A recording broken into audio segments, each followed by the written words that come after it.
রাস্তায় ওঠার সময় পুলিশ আমাদেরকে ব্যারিকেড দেয়। প্রথমে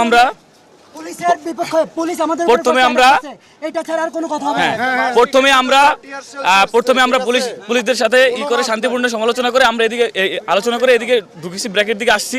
তারপরে আমরা এখানে অবস্থানের সময় পুলিশ আমাদের অতর্কিতভাবে হামলা করছে, টিয়ার শেল মারছে, রাবার বুলেট মারছে এবং আমাদের এক ব্র্যাকের এক ভাই তার মুখে মাথায় রাবার বুলেট লাগছে, তার মুখ ছিঁড়ে গেছে এবং আমার বন্ধু এই যে সিজান তার এখানে একটি আঘাতের চিহ্ন দেখা যাচ্ছে। আমরা এর সুষ্ঠু বিচার চাচ্ছি। আমাদের ব্র্যাকের এক ভাইয়ের এই যে ভাই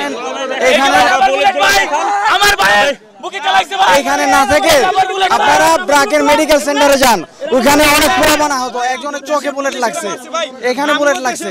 আপনারা কি করতেছিলেন? পুলিশ আমাদেরকে হামলা করছে, প্রথমে টিয়ার শেল মারছে। আমরা নিজেদেরকে শুধু ডিপেন্ড করছি, আর কিছু না। ব্র্যাকের স্টুডেন্টরা সুন্দর মতন এখানে বসেছিল, আমরা বলছি আমরা শান্তি চাই, আমরা কোনো লাঠি ডারে কিছু চাই না, আমরা শান্তি চাই। ওরা সঙ্গে সঙ্গে 2টা টিয়ার শেল আমাদের উপর ছুটছে, আমাদের উপরে ওরা আগে আঘাত করছে, আমরা একটা আঘাত করি নাই। ওরা এগুলা কি মারা হইতেছে? এক ঘন্টা ধরে শান্তিপূর্ণভাবে স্টেজের সামনে শান্তিপূর্ণভাবে অবরোধ করছিলাম। আমাদের বোনদের উপর, ভাইদের উপর অতর্কিতভাবে পুলিশ বাহিনী, ভাড়া করা পুলিশ বাহিনী আমাদের উপর হামলা চালিয়েছে, আমাদের বোনদের গায়ে আঘাত করা হয়েছে।